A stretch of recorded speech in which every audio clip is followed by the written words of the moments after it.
Good afternoon, traders. It's Bill Baruch with Blue Line Futures, and it's your daily midday market minute. We got a rip back in stocks, but before I get to it, if you're watching this on YouTube, please click the link below and subscribe. Like and subscribe, and if you're watching from our website, there's also a link below to direct you to YouTube. And you can subscribe that way. We'd love you to follow us. We'd love you to help us build our following. Let's get to it. It has been a while since I've been back here with you on this midday market minute, and what a day to come back here. A lot of selling Friday, a bludgeoning into Friday, a little risk off, if you will, and we hit right into rare major four-star support in the S&P here overnight. 42.13 was the low. We're now back in positive territory. Really, the gap that was created, as well as a lot of volume that traded from previous low as well. 42.55 to 42.48. That area now, we've cleared that. We're above 42.60. This is really, really solid to see. And honestly, I do think that if we're able to stay in positive territory, it should lead to about 4,200 area, or sorry, 4,300 area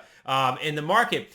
We have a lot of earnings this week to work through. Apple, which doesn't report, I'm watching that very closely too. You have an inverse head and shoulders potentially building there too, and that as the largest weighting stock in the S&P, NASDAQ, I mean, it could really be a tailwind if that starts to boogie. So watch this, especially as the week unfolds. Again, the earnings, you also have flash PMIs tomorrow. But a big tailwind today is coming from bonds. Bonds are rallying. You got the 30-year bond up over a point.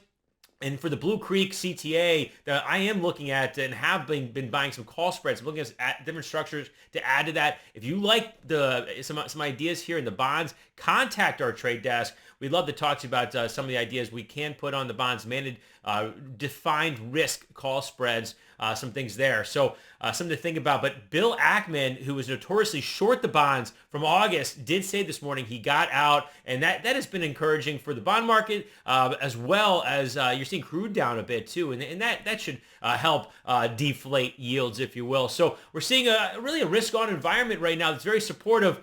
Crude oil down about $1, almost $2 here. 85.5 is going to be a big battleground. See if it can respond to that. I mean, overall, a nice consolidation after a big run. It makes sense. We didn't see any escalation, although the Middle East situation is not improving. We haven't seen an escalation. So some risk premium has come out there, as well as the metals, encouraging a bit of a consolidation.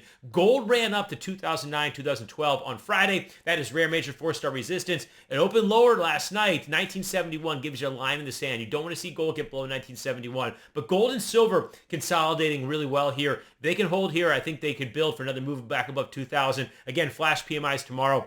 But the gold and silver not following the bond move, dollar lower, but I think it will if we continue to see this move in through tomorrow. Give us a call, though. Our trade desk is here, 312-278-0500. Remember, futures trading involves substantial risk of loss, and it's not suitable for all investors.